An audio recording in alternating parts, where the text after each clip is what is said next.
Francisco 49ers deep in the heart. Like Joe Montana in the corner, D. Clark. Garrison Hurst, stiff farm going 99. This is the 49er Faithful UK show, and that was week one. And a very week one kind of game it was as well. But we start with a win, and it's a win in division, and it's a win in Seattle, 17-3. I'm Gareth Ellis, and it's Victory Monday for Lee Gowland. Hey, fellas. What a way to start the season.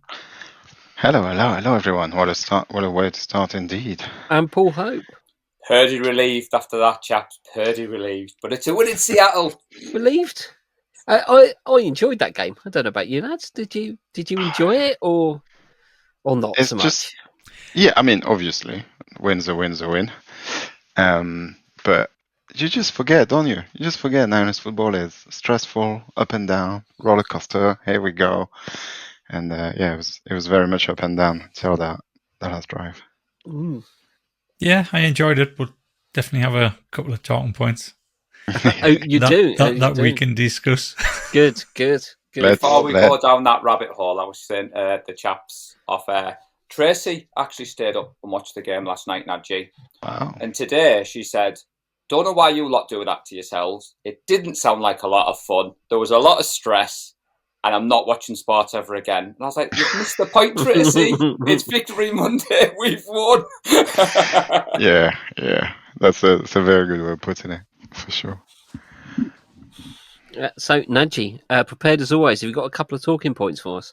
I mean, I hate to say it. You don't. You love it. I do. My first talking point, and I hope it's the last time we talk about it, is good old Jack Moody. Nope, you're not allowed to. You said he was the best third-round pick ever. I've never said that. And what else would you like to cover, Nadji? I want to talk about our O-line, D-line, our line play. I think it's kind of the key of the game, so let's talk about that. Lee? Okay, so I want to talk about the fact that we never, ever seem to have a plan B when our number one target goes down, and I think that's quite worrying from a head coach who's now into his 9th season. And I mean, again, enough is enough. Jake Moody, he's got to go. Paul, well, a bit more positivity, please. Yeah, I'm rocking the Salah hoodie because I've been saying a long time that this defense just needs to be better, and I think we saw last night what a good defense can do. And I love a good stat on this show, Gareth, but I've got a percentage of what Tong's catch should have been off Next Gen Stats. I retweeted that earlier, and I've got to share it because I don't care what time it was in the UK. When he caught that one, I was up and down. And Lee, I don't think the number 88 has been so relevant since you got your parking ticket. So it's good to see that we've got another positive reason to celebrate. Yeah. Nice. Right, what about you guys? A little bit more positive. Nice to see you, CMC. And Winters is most definitely coming. Yeah, good stuff. Yeah.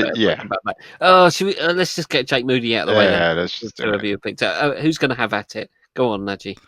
Yeah, I object. No. Let me go, 'cause it's going to be nice. I said nice that was simple. a terrible draft pick. It was indeed a terrible draft pick. Go on, Nadji, vindicate us. I'm going to make this fair and square and succinct and not take forever, unlike this introduction. It needs to go. Period. I'm done. That's it. I'm done. We can't rely on him. His mechanics are all over the place. He's not a good kicker. He needs to be cut, and I don't think I'll find another job after we cut him.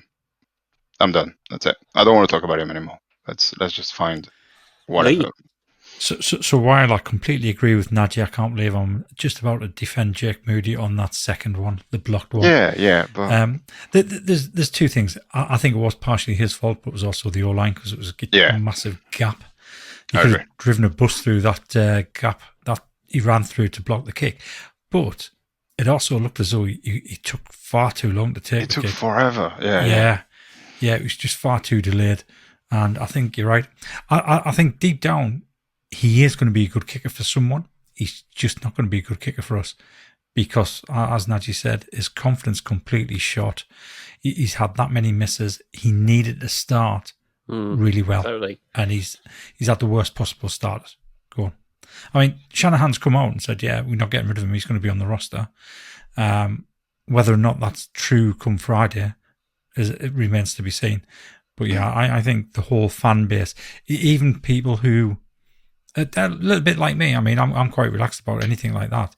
And even though I said he was a bad draft pick, I still deep down thought, you know what, he could pull it around. But no, he's got to go. To be fair, Lee, I think Shanahan said that immediately after the game, but I believe he's since clarified that he's not making any decision. And I think Joseph is still a free agent. I mean, to be fair, Gareth, I was trundling on the couch. I said to Tracy, there's no way we're playing with him next week. He has to get cut. She was like, you can't do that, can you? I was like, leave him in Seattle. That's what the attitude was last night. And we've been very positive on this show. We've been upbeat about him, but it just got to the stage where the only positive was you knew on fourth down, Carl was going for it.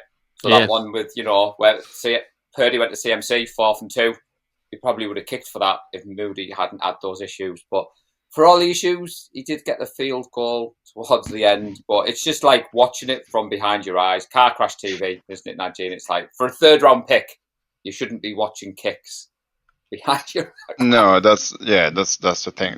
But ultimately, it's not just always missed a kick and it is leaving points on the field. The problem is it changes so much the way we play the game and the way we have to approach the game because we don't have any confidence in him. And now a 4th and 2 or 4th and 3, we're here scratching our head, and it's a turning point in a game rather than just be a guaranteed or almost guaranteed 3 points and then just enjoy the points from the good drive that you had, go back, rest, and go again. It just you have an 80-yard, 70-yard field goal drive, and then this is where you go and sit down and think about.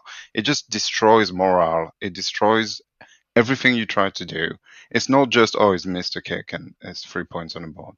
It's the whole thing that comes with it, and people are going to get aggro just like Debo did last year, and now it makes a ton more sense.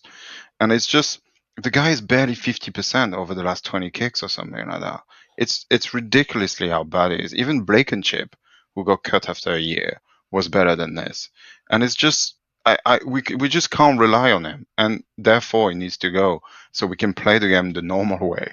And then because that game should have never been close. If he makes just that kick just before the half and makes the next one just after the half, with 2 scores up, it's 16-7, and the game is completely different. And we don't stress the whole 3rd and 4th quarter. So that's why, and I don't want to go through a whole season and then having to clutch in a playoff with a guy like this, because he might do it. Yeah, I mean, he's an NFL kicker, so he might just do it every now and then.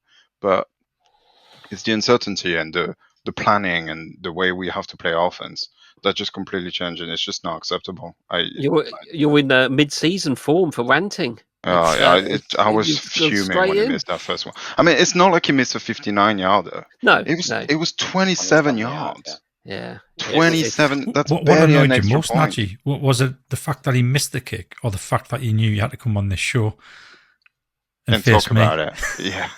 Yeah. I mean, I think I will. I'll wrap this up. I think on Jake Moody. He. Given everything he needed to start well, he started disastrously. He also can't seem to get his kickoffs to land. But that's the problem. In the 10-yard line either. Yeah, he's not doing well. And the biggest problem is there's been absolutely zero improvement. If anything, it's gone worse, and his mechanics are just all over the place. What's quite telling, Najee, is I'm in a couple of group chats with the content creators, and straight after the game last night, I dropped in who our Discord MVP is, which I won't say at the moment because I won't spoil it. And they asked straight away, who was the donkey of the week? Surely Jake Moody. And that's all they were talking about. And then this morning when I switched my phone back on, again, in these same content creator chats, it's all Jake Moody needs to go, Jake Moody. And you think, we shouldn't be spending this much time talking about our kicker, Gareth. We should not. I think we can all see it. And unfortunately, I think when your mind goes as a kicker, it's spiraling one way. You can't just... I can't see him just picking this up. And even if he does, if he has 2 or 3 perfect games, we're all just still waiting for the next time. Yeah, he's going to miss a bad one. because he hasn't been able to get that out of his game. It's I bad think when he'll get a week. I think Yeah. he'll get next week. But I think that could well be the end of him if he has a poor showing against the Saints. Yeah. Mm. Let's move on. Let's talk positive stuff. Yeah, defense, Paul. You were excited watching Salah bouncing around. Oh, well, I mean, Nick Bosa's going to get all applauded, but as Nadji said, that game shouldn't have been close. We had Sam Darnold's number. It was great to see Huff and Bosa blitzing. Yes, they didn't get home. My 10 QB pressures seemed optimistic. But I was sat there not worried because the Seahawks were never going to score. The gas and all brakes and all at the bend and not break. It was just good to see. Fred went off. D. Winters didn't lose a beat. Fred came back on. Up and stout. They seemed to go after him. But there was no panic. Where I think this time last year, we talked about no plan B on offense, as Lee said.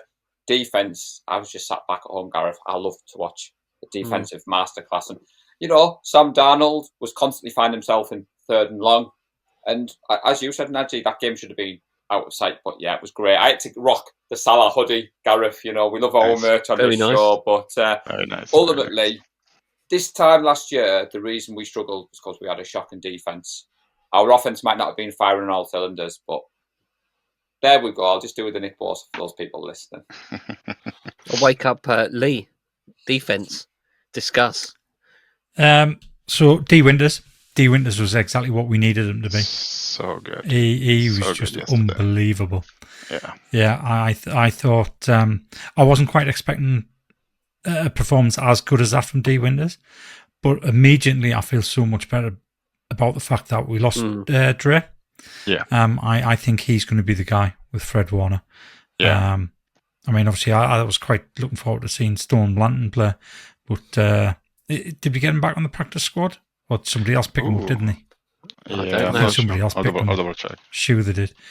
But yeah, I was over the moon with that. My guy who I've picked for this season, Upton Stout, I thought he had a little bit of a shaky start at the beginning. They obviously targeted him. He was very handsy, which didn't help. But I think he also grew into the game. I think towards the end of the game, he was making some really good plays. I think he had a couple of passes defensed, and I think as the season goes on, I think he's going to be a decent player for us, and the player that I actually thought he was going to be.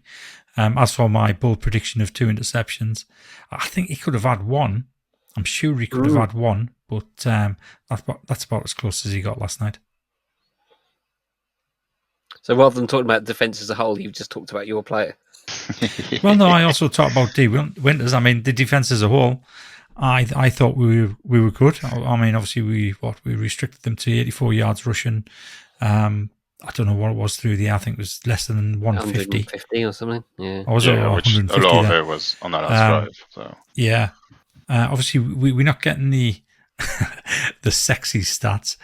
We're not getting the sacks. We're not getting the QB hits, but we are causing them to hurry all the time, make throws that they don't necessarily want to make. I thought the Seattle Seahawks offensive line looked better than it did last year. yeah, I thought they were well organised, and I did think they gave some problems to our defensive line. But yeah, it's the first game. For me, last night's game was pre-season game 1. That's what that was. Because you've got all your starters on there, and I say this every single season, we're not going to see the real side, the real team, performance-wise, until week 3 or week 4. Let them bed in, get up to speed, and then you see the performances coming, which is another reason why when I made my season predictions, I thought we could be in for a couple of early upsets just while the team gels together, because of the amount of change we've had, both coaching staff and players. We relying on a lot of young players, especially on defense.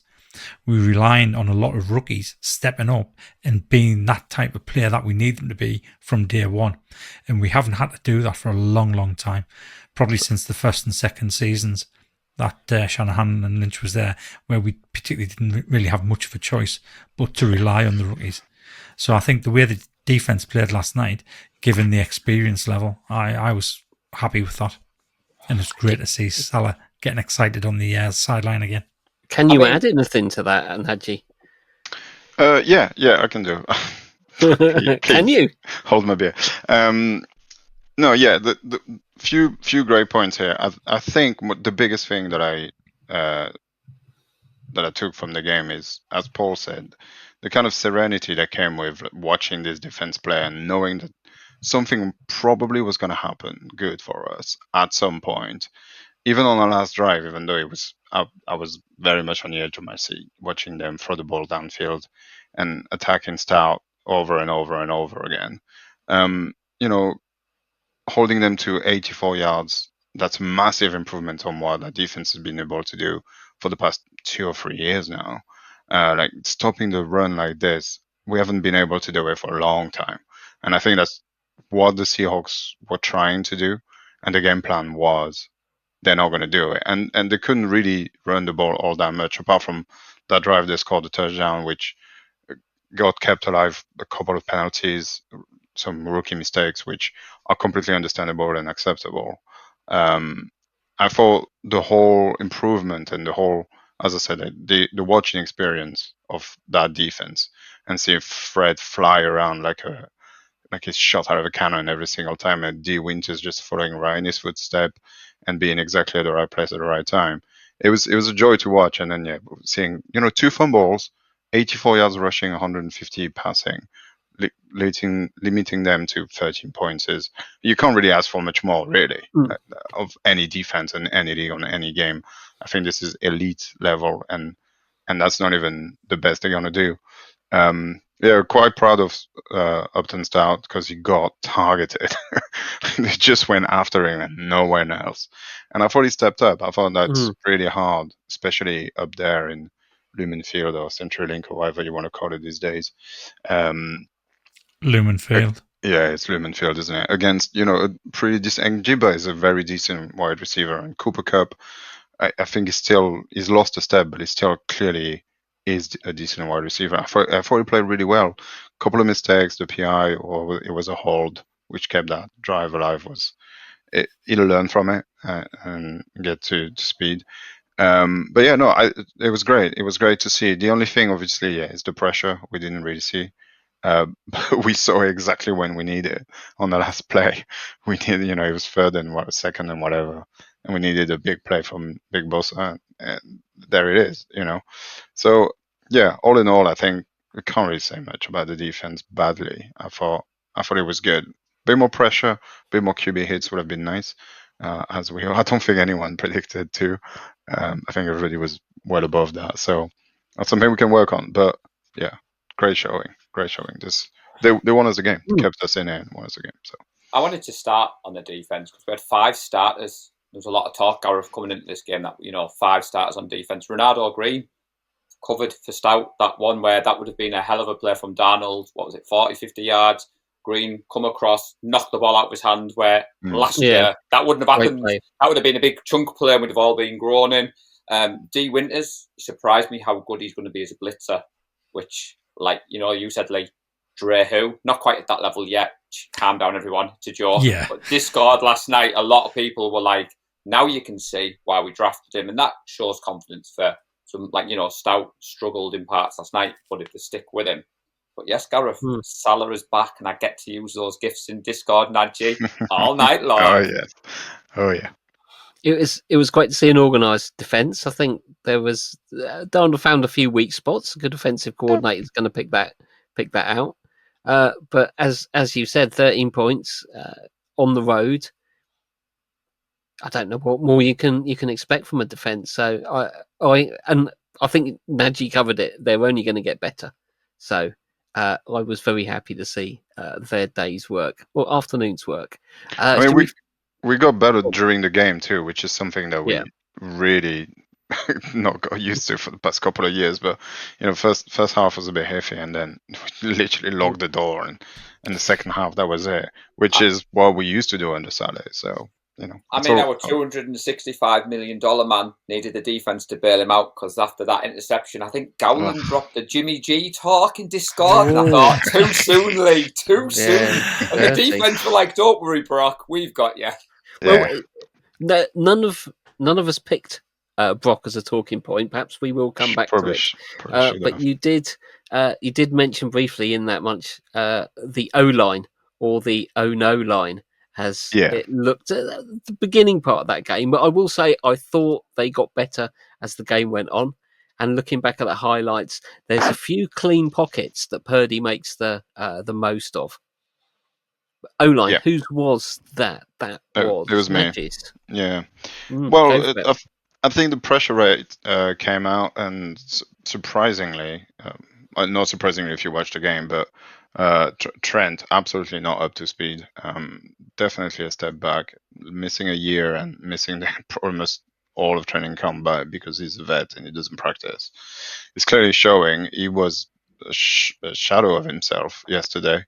Even on runs on his side, he wasn't not decisive enough for me. But trust the man; he'll get back to it. I'm sure that was just just a lack of practice and playing time for the past however long he's been out. So yeah, they basically all allowed one or two pressure at the very least. Trent was 6, I think, except for Jack Brendel. Even though I don't really trust those stats that I saw from Coach Yak, because I'm pretty sure I saw him turned around and looking at Brock with a guy just flashing by him. So McKivitz didn't allow a single pressure. Yeah, I don't believe that either. I'm sure people came his side, new paid man. We can talk about it in a bit, but we can link that with Brock's performance because I think it is very much tied. But that game he got pressured 52.7% of his drop back, which is the most he's ever had to face in a game, and it's really hard to throw the ball when you got people in your face. It's just as simple as that. And if you don't have time, especially when you lose Kittle, and especially when you lose JJ in the third, and all you have is basically Ricky Pearsall and CMC to throw the ball to, it's a lot more difficult to do your job. But yeah, I thought the O-line was, especially in pass protection, pretty poor. But it's week 1; they can work on that, and we know that's not the strength. The strength is running the ball. I thought we did that pretty well, considering the D-line the Seahawks had. But yeah, I really basically what our O-line showed and their D-line showed. I thought that's what we're gonna flip it, and that's what our D-line should have looked and their O-line. But yeah, they do have a decent D-line. Very good. O-line, exactly that, Gareth. They do have a decent D-line, and I thought their defense did quite well last night. And I think you have to give credit where credit's due. It wasn't so much that we were really poor on the offensive line. I think we came up against a really well structured, organized defense. Byron Murphy, he looked very impressive, and I remember during the draft, I was absolutely gutted when he went to the Seahawks. Yeah, I couldn't care less who he went to. I just didn't want him to go to a divisional rival, and he did, and he looked as good as I thought he was going to look. So yeah, I mean, I think he's going to have a good career. He looked very, very good. I said it on the preview show. The defensive backs, we have to stay away from them because I thought they could cause us problems, and I think they did cause us problems all night. They stuck to us like glue. It made it difficult to get the ball into people's hands, to the point where Purdy was having to throw dimes every time to actually get into the receiver's arms. But yeah, D-line, I think the Seahawks are going to shock a few people this year. I agree. I said on Discord. Sorry, Paul. You can go a bit.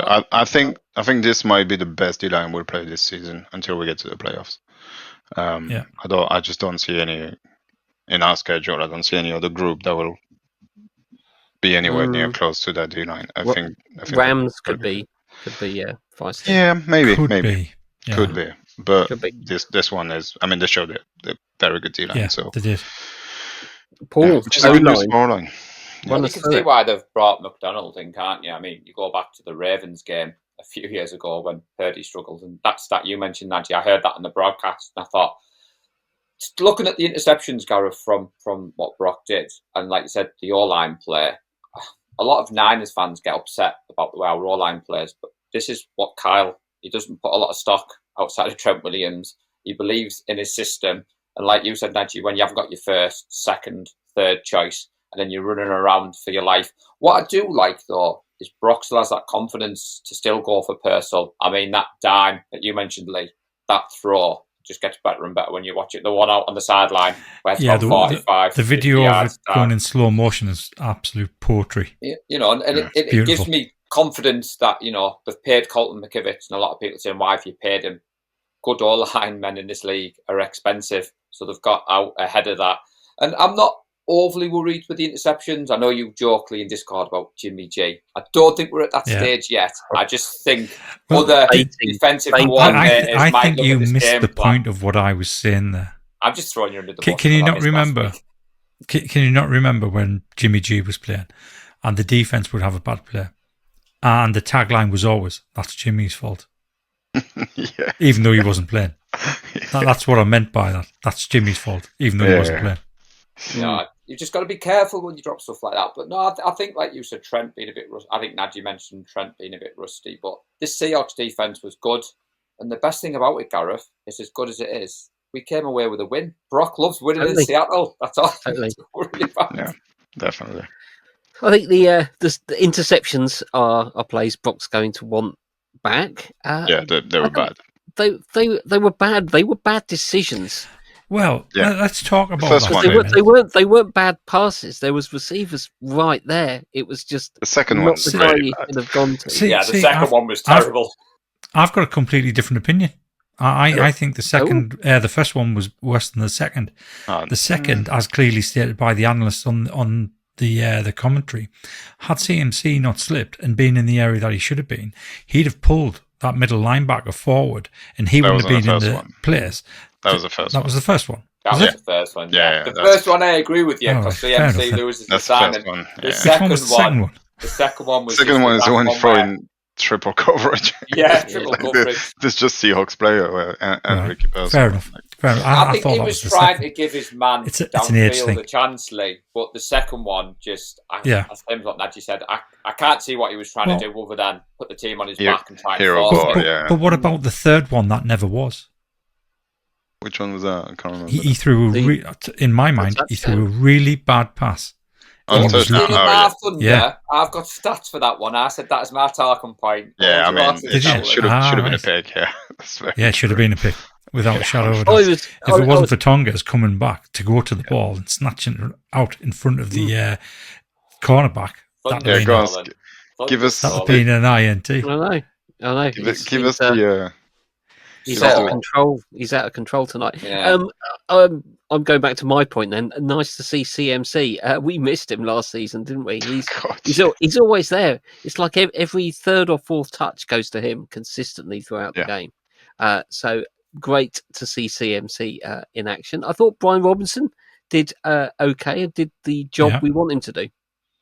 Yeah, I agree. 9 carries, 33 yards. That's 3.7 per carry, which is more than the 3.1 CMC gave us. I thought that's exactly what he's been brought in for. He's not been here that long either, so I'm expecting that number to go up a bit more. But I think that's what we're going to see. It's going to be 20 and 10 or 25 and 15, depending on how the game goes. But I was quite happy with Robinson. Both of them on the field at some point, like I said as well. I think that's really good. And I think those numbers would have been better had Kittle not exited after a quarter and a half or something. We will get to that, but that leads us nicely into Lee's point: Plan B or lack thereof. Exactly. We never have a Plan B. We always seem to game plan for one player, and it's so infuriating. Why don't we have a Plan A, B, C, and D? Come on, he knows how to do this. Why do we always prepare and just look at the one player having the big game? I just don't understand it. And this is why the game just seems so slow for us to grow into the game, because you had to make adjustments, and it just didn't seem as though the adjustments he made were planned adjustments. I.e., if I lose Kittle, then this is what we're going to do next. We're going to change it to this style of player, target this person rather than Kittle. It just did not seem like that at all. It seemed very disjointed. We were basically just hoping that somebody was coming open. And this is time and time again with Shanahan. And I think this is one of his biggest weaknesses. He doesn't have a plan B. And it takes him far too long to make adjustments in game. He can go in at half time and the offense can come out in the second half and it can be a completely different offense. But he just doesn't seem to have that mental ability to stand on the sideline, watch the game, and also process what he's seeing and change that. And that is worrying for me. He should be able to do that by now. That's brutal. No, but we've talked Defend him. we've talked about this for a long time. Kyle being set in his ways and trusting his process and having, making the team to fit what he wants to do. So no matter what happens, he has the player to do it. And I think that's what he does. Kittle goes out. We have Luke Farrell and Jake Tungers because they kind of can do what Kittle does. Obviously not at the same level, but like we don't change things. This is what we do. And if you take a piece out, you just put somebody else that can do the same job instead, which I think is a good way of approaching football. It makes it a lot simpler to run, and if it does work, which I think Kyle Shanahan has proven does do work, it's a good way to do it. I agree with you. I would love to give a little bit more key, especially to Brock, and give him a couple of plays or 3 plays in the helmet that he can walk up to the line of scrimmage and see what's going on and then change the play on, like all the great quarterbacks can do. It seems to only be the one play, and yes, there might be a couple of options during that play that he reads. But I would love to see him scan the field and then, oh no, we're doing this, go in the center, give it to CMC, or no, I'm going to come back, go shotgun and launch it because I've seen something in the defense. And we don't do that, that's true. But I don't think it's necessarily a bad thing. I trust Kyle Shanahan's offense to run no matter who's on the field because it's that good. And it'll take time, and especially when you have an O-line that's struggling, it's very difficult. But as soon as we sort that out, I think we'll see that, CMC back is such a relief. He's so good. He's just so good. It's incredible how good Not he only is. was he back, team high 10 times he was targeted yesterday. Calf issue, Gareth. A lot of talk on social media about CMC's calf. But I kind of see what you're coming from, Lee, because last night I felt like Carl moved away from the play action. Now, I know you can't just do play action all the time. And when he sprinkled it in, that 4th and 2 to CMC, you watch that back like I did today. CMC's wide open. It's 4th and 2. We're never kicking on that, and the Seahawks defense must have known what was coming. But a little play action, like you said, Nadji, we used to see Aaron Rodgers do it, roll out the back, hand the ball, and pull it back. But we don't see Brock do that so much. And there was another play where I think CMC slipped, and Brock was running for his life, and before I knew it, there was like 4 defenders on him. Yeah. I must admit, I thought, why? And they're running it into the box. Why we were just running? Right, there you go, Christian. Running to 10 men. I kept saying to Tracy, no way I'd be doing that. No, so I think the plan yesterday was to tie that defense. As soon as we came out, that's what we were trying to do. We just ran at him no matter what, because it's week 1, and if those guys, and I don't think the Seahawks have that much depth on that front 7 anyway, and it worked. Like, the last drive, they were gassed, and I think even Tyreek Wallen being on the field for that long, he was gassed, and that's when mistake happens, and you can have people like Jack Tungers have 3 catches in a row and win you the game. And I think it was completely deliberate. I said it on Discord. I said, just you wait. Yes, we're running the ball and running the ball and running the ball, but this is going to pay off.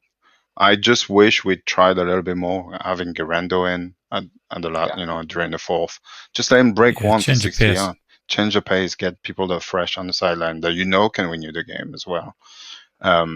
There's kind of like, he does thing, and I can see why he does it, but then he doesn't take fully advantage of it. It's difficult. Like, we don't have any wide receiver. You can't really when you look at the stats that way, Nadji, we talk about winning the battle of possession. We dominated 37 minutes to the 22 minutes the Seahawks had. We outgained them 384 yards, 230 yards. I think you said it earlier on, Nadji. Moody makes them. We're not all nail-biting in Discord. My prediction could have been right, but I suppose that divisional rival, week 1, El Presidente always says it's like pre-season. So, but it's not all badly. But I kind of agree with you in some regards. Not at all. I mean, if you take away the turnovers stat, then we absolutely dominated them in the game. We did. Dominated them. It shouldn't have been a close game. I think if a couple of things fall out, Ray, they made the kicks and you don't get the picks, that game is not close at all. I think it's a blowout. But it's in Seattle, and that's what they do, right? Here's something that's completely kind of off topic. No. Here we go. Do you think Sam Darnold was an upgrade over Geno Smith? Absolutely not. No, not on last night's. I think had Geno Smith played last night, he might have punished us. Yeah.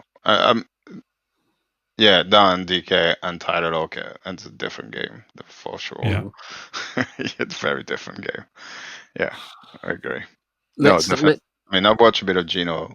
If we go down that rabbit hole with the Raiders, it looked good. No, it looked good. My last thought.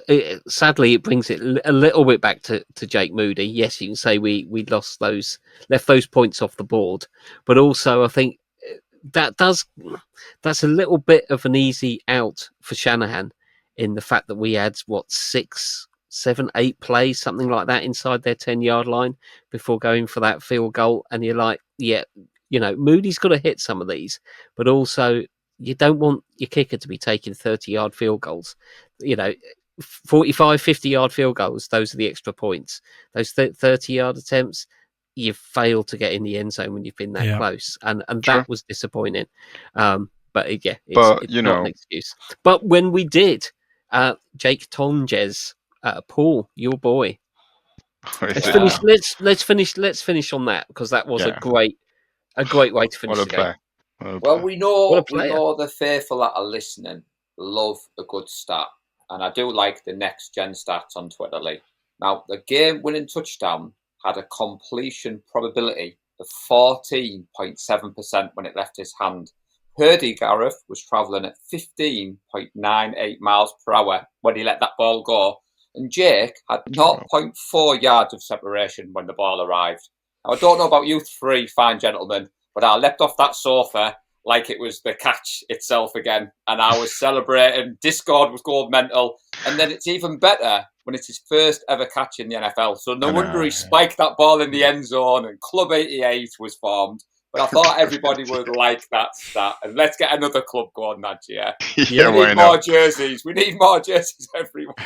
It's a great story, and I think it's slightly contradictory, I think, to your plan B, Lee, in that previously when we've seen Kittle go off, we just ignore the tight end position.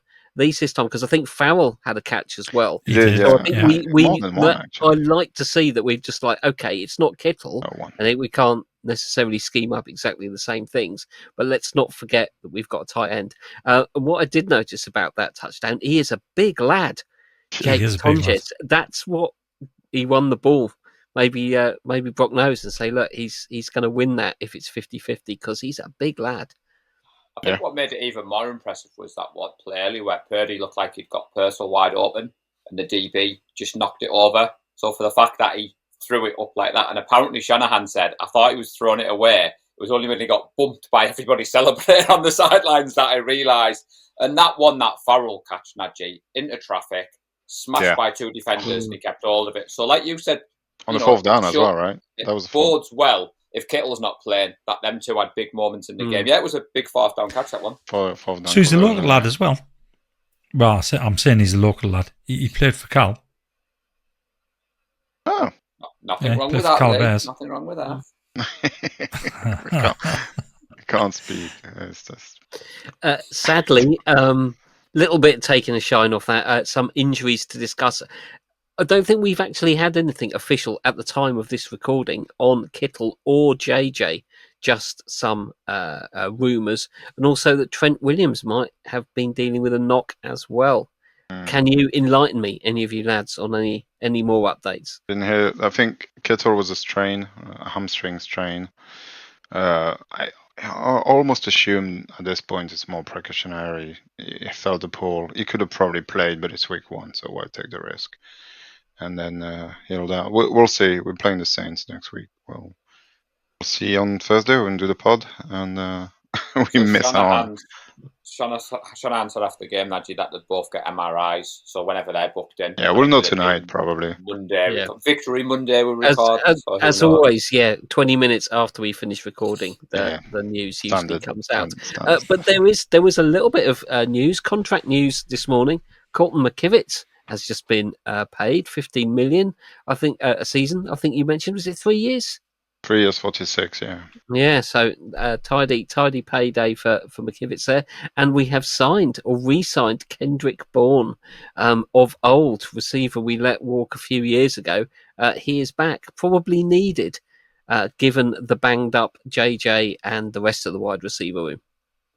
Yeah. 1 year, $5 million deal. I think it was torn between us and the Commanders, but given how we played yesterday, he probably thought they need a receiver. So he knows the system, dependable. And when does Robinson come back? Is that week 3 or week 4? No, he's suspended Week 3 4. games, so it'll be week 4. Yeah. So I'm looking forward to seeing him. Yeah, Thanks same. for reminding me. Keep it's not as bleak. We've only got to get through these 3 games. Well, there was a few newbies in Discord last night, Gareth, that went few? to bed early, decided than that, that. the season was done, but they're new to all this. And me and Najee kept the faith. Jay Peplow was messaging me. Najee and me were dropping note, don't go to bed yet. Keep the faith. But to be fair, Najee, we did have to mention Discord because there was quite a lot of people. I knew you would. It was 72 at the max, wasn't it? Yeah, 72 online at the max at one point, which I'm pretty sure is a record for a game day thread. We have had a ton of people joining recently. I think we've on like 330 now, and we were about 270 just before the season started. So, yeah, it's been great. The game day thread was amazing. Definitely a lot harder to follow because there's so many more people. And yeah, no, it was all in good spirits, apart from a few people. But people that are new and people are going to get told how things are going on Discord. And there if was they don't nothing out understand, of order, though, was there? no, it's just a bit of pessimism, which is not what we do. But everybody's well drilled now, and I feel like Kev and I aren't just moderators anymore. We have a bunch of people that have been with us for a while that do it instinctively, and it's really good. But yeah, it was really good to be back watching Niners football with all of you people, because that's what it's all about. That's what the game thread's about. I've had a lot of people reaching out and thanking and saying, I used to watch this by myself and it would have been excruciatingly painful to do so yesterday, and being on Discord and seeing everyone going through the same emotion I do and sharing mine and celebrating the win together just made the whole experience so much better. That's what we do. That's what the game threads are about. Whether we used to do them have a new member called John Scales join. And someone asked if it was the John Scales who used to play for Liverpool, Wimbledon, Spurs, not. And he said it was him. But I didn't know whether it was. But I mean, just to jump in on didn't that, deny nor confirm that it was. No. The 323 members. I was getting messages from people asking for the link. And also, Gareth, for sure, a separate side. We had quite a lot of faithful from across the pond who were in London for the game, sending the 49er Faithful UK messages asking, where's our dedicated sports bar? So it just shows the kind of growth that we've had. And unfortunately, we had to say we don't have a dedicated bar in London. However, I think I was able to put them in touch with some people who were watching the game. Nice. Like you said, Najee, you find this game of American football, you think you sat at home on your own, shouting at the TV, upsetting your better half like I was, and then you can ignore them and you can go on your phone and you can talk to like-minded people. But it was great. It was amazing. As a result, we now have a new channel which is specifically dedicated to the MVP vote, because we tried to do that and it was just constantly scrolling, so it was very difficult to get to it. But it was amazing on Discord, and we'll do it all over again next Sunday, and we'll do it all over every Sunday. So, speaking of shouting at the TV that you mentioned there, Paul, I'm sure there was one person shouting at the TV when the game ended, and that was Lee Gowland. I'm very upset with the way it ended because it's Score Prediction League, and Lee takes that more seriously not at all. Than the NFL. As I said, how are things I couldn't looking? lose. I couldn't lose. Well, you did. I either got a cracking lead in the Predictor League or we win a game. 30 points bites back. How are we doing? That's far too small for me to see on my far little too small. Okay, I will walk through everyone, and let's start where we need to start. It's in 5th position. It's Lee with his horrible dirty points, which amounted to actually 0 points, zero dirty So points. no, It did no points. No points at all. Nil, No nil, points. nil. Nil. Nil point. Yes. Very much last. Then there's a couple of people in second place. I have to change this table here because you should all be second basically. But yeah, Paul, Gareth, and the Faithful have all scored 2 points. I'm guessing that's predicting the winner. Sidebar: I need to do this because I messed up when during the preview or during the preseason. I can't remember when talking about it, but yeah, the winner gets when you predict the winner, right? You get 2 points, not 3 points. I said 3 points on a podcast for a grand total of 16. It's actually 2 points for a grand total of 15. So the total points you can go up to is still the same as last year, including the bonus points and all that. So But to be honest, Gareth, he 22 wasn't points. feeling confident, Nadji. So on Saturday evening, I popped up to see Mr. Gowland because we were a bit of a loose end. And I hadn't had chance to listen to the pod. So I said, Lee, what's everybody's scores? And he alluded to me having to listen. And I thought, that's a bit strange. He wasn't feeling confident with his choices, everybody. I can tell you that much on Saturday night. Definitely. And then yeah, I managed to score 7 points, so I'm leading the charge. It's early on; it's only week 1. But yeah, I got the 13 bang on from the Seahawks, and then I got the 2 points from the winner, the Niners win. I was a little bit too optimistic with my 31, but it could have happened. So you stole my 31-13. I decided to go a little bit different, but I thought Lee would have gone down that route. But, well done, Nadji. 7 points. An impressive start. Thank you very much. Well done, buddy. And QB hits, we didn't get QB hits, the number was 2, according to ESPN. Even if it's free by PFF or whatever, I don't think anyone came anywhere near close to that. I think the lowest we had was Lee's. I think a few people on Discord had 4, but everybody overshot this by a country mile. I do have some more dirty points. Name to shout out, some shame to dish out around. Let me. I can't remember. I should have wrote that down so I didn't have to figure this out. I think there's only one person, and it's a 9-year-old kid. No, Richard Armitage just predicted a Seahawks win, 26-20. I'm disappointed in him. Yeah, very disappointed in Richard. He did say in Discord he wasn't going to bout with peer pressure, Nadji. So Richard, you and Lee Gowland stood together. Good to see, buddy. Good to see. And I think that's it. Or unless I'm mistaken, and I will stand corrected, and you will be shamed in due time. Oh no, Simon Smith as well. Simon Smith. No. 0 points. Predicting a 27-24 Seahawks win. That didn't happen. But yeah, I think so. The bonus. There's a few people that will have 4, and yeah, it was 2. So for some new people in the group, Nadji, there was a few people who hadn't listened to the pod, joined Discord, and were asking what the prediction league was all about. So again, we took it for granted that everybody kind of knows it's us 4 in competition. Lee is the current champion. I will give him where credit is due there, Nadji, because we don't want him feeling upset. He's no longer the current champion. Well, he was the current champion until the league started. Now he's the No. I am the reigning champion. That is current. I am the reigning champion. Sorry, I'll rephrase that. I am the reigning grand champion. So, as Tracy would say, Lee, what's the point? Because you win it, you hold it for about 5 minutes, and then the league starts again. So I was like, well, I'll tell Lee that tonight, Tracy. So that you're not always sure that trophy anymore. Glory is what it's It'll be shown on every single show this season. Yeah. Well, it's great to see the prediction league started. Great to see so many people involved. Yeah, we got and thanks to Kev for putting it all together. Massive thank you to Kev for sorting out all the spreadsheets and getting the Google link and sorting all that, make sure it all works and all that. And it works. But yeah, I think we got 55 entries, which is also a record compared to last year. So yeah, I hope you're all having fun. Still time to join. Yes, I have 7 points on you. It's going to be difficult to come back because I'm going to do that every week probably.